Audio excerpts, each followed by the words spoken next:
Alrighty,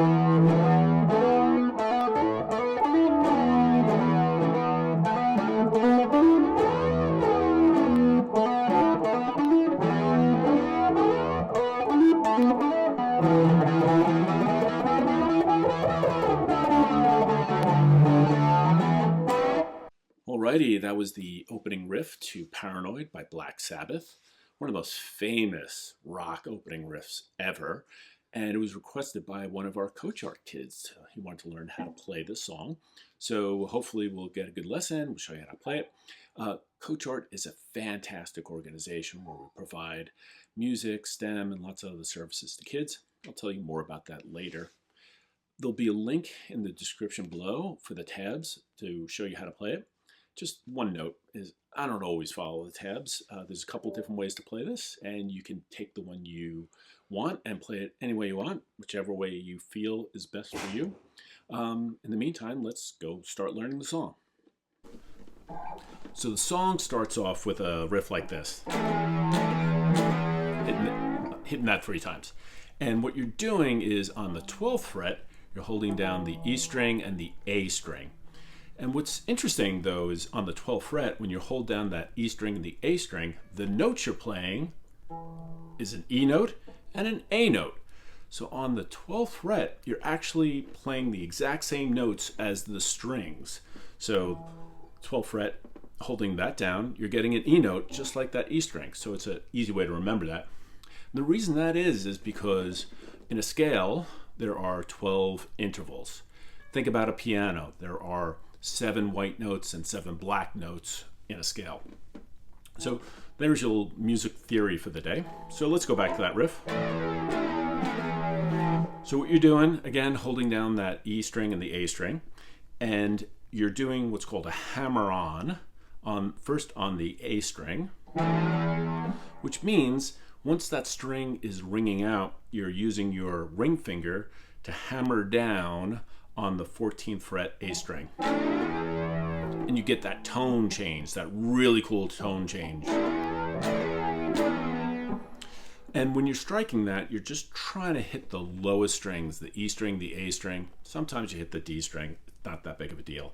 But you're trying to get that low roar.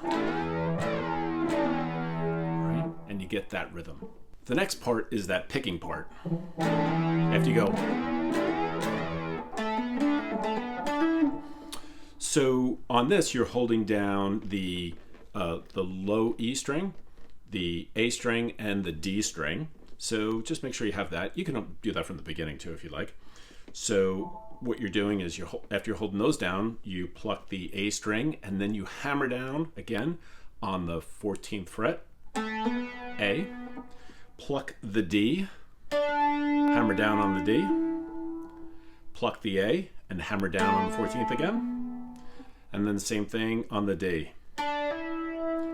So you're just doing those hammer-ons on the 14th fret.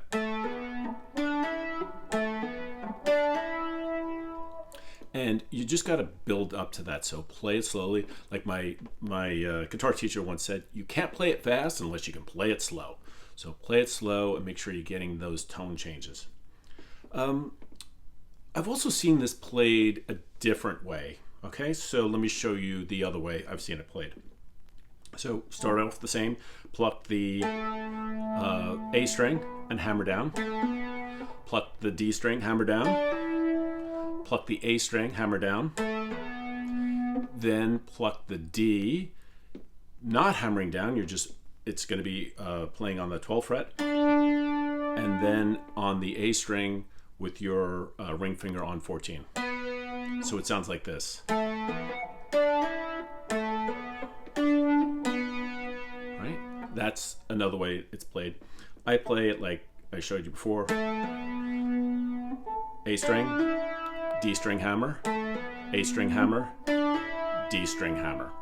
So you can play it either way, whatever you prefer. And that's the opening riff. So let's do it again nice and slow. 1, 2, 3. A, D. A, D.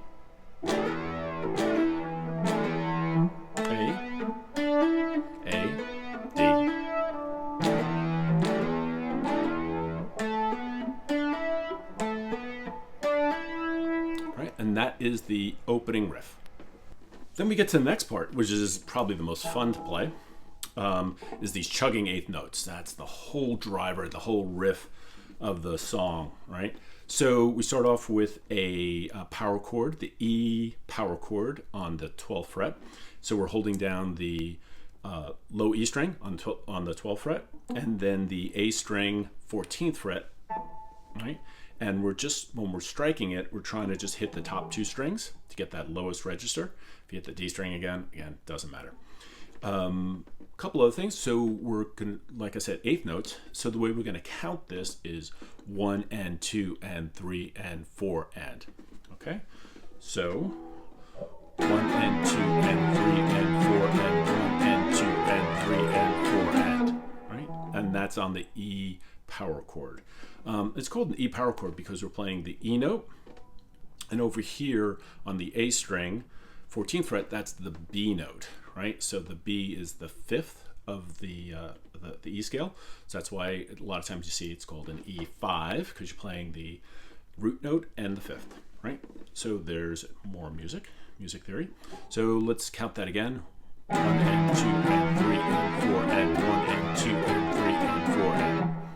The other technique that the guitarist Tony Iommi uses is he's called palm muting. So what he's doing is he's holding down his hand on the strings just to get more of a dull thud.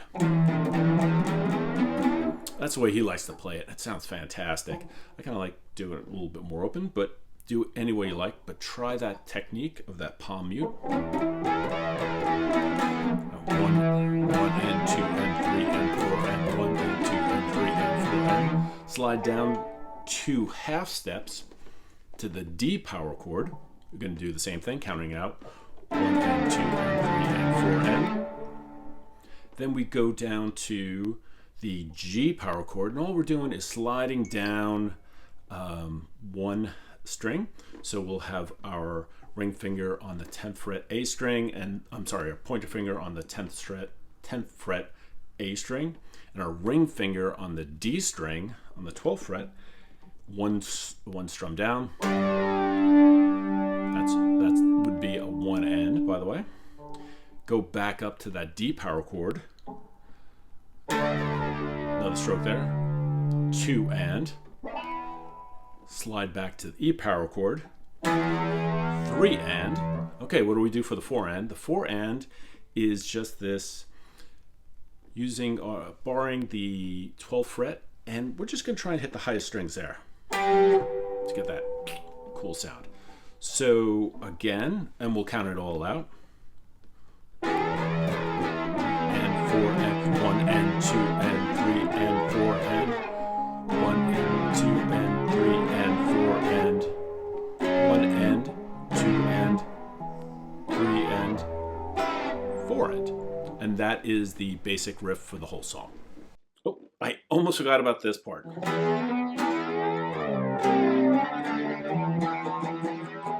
That's really cool too. So you're on the E power chord, kind of hitting that long. Then you drop down 4 half steps to the C power chord, up 2 half steps to the D, and then back to the E.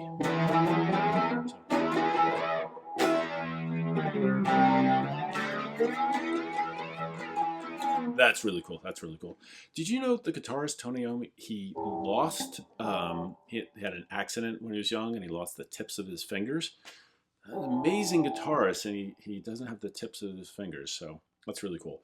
All right, I hope this lesson was helpful, and hope you enjoyed it. It is one of the most fun riffs to play. It's really good just for your fingers. And it sounds exceptionally cool. People just know what it is as soon as they hear it, so practice it. Just a couple pointers. Like I said before, you can't play it fast until you play it slow. So just get the guitar out, just play it over and over and over again until you get it. You'll drive everybody in the house crazy while you're playing the same thing over and over again, but that's part of the fun of being a guitarist, is kind of annoying everybody in the house. Hope you all had a lot of fun. And let me tell you a little bit more about CoachArt. CoachArt is a fantastic organization where we provide lots of services for kids who have long-term disabilities and illnesses. We do music, we do art, we do STEM, we do lots of great things. So check out CoachArt. There'll be a link in the description below. Support us, donate it if you can, and we'd love to see you back. Take care. Have a great day. One question that occurred to me just now is how do you actually get that Black Sabbath sound in your guitar? Well, that's impossible because it's Black Sabbath, it's the guitarist, the equipment. You'll never get it perfect. But you can try some things that may get close. So if you have GarageBand, there's a lot of pedals and amps there that you can use. You can look for a video like how to get that sound. What I used, and actually my daughter gave me this, and it was like this really inexpensive. I'm not advertising for it or anything like that, but I got this thing. It's called PockRock, and it's really cool. I plug my amp into it and my guitar into it. It has a lot of different sounds, and all I did was I just kind of looked for the crunch guitar. So, and that's one of the sounds there is that crunch. So I used that and I just played with some of the delays and such. So something even as cheap as that can do it. But you don't need anything because half the thing is just making your own sound. So good luck, have fun, and keep practicing.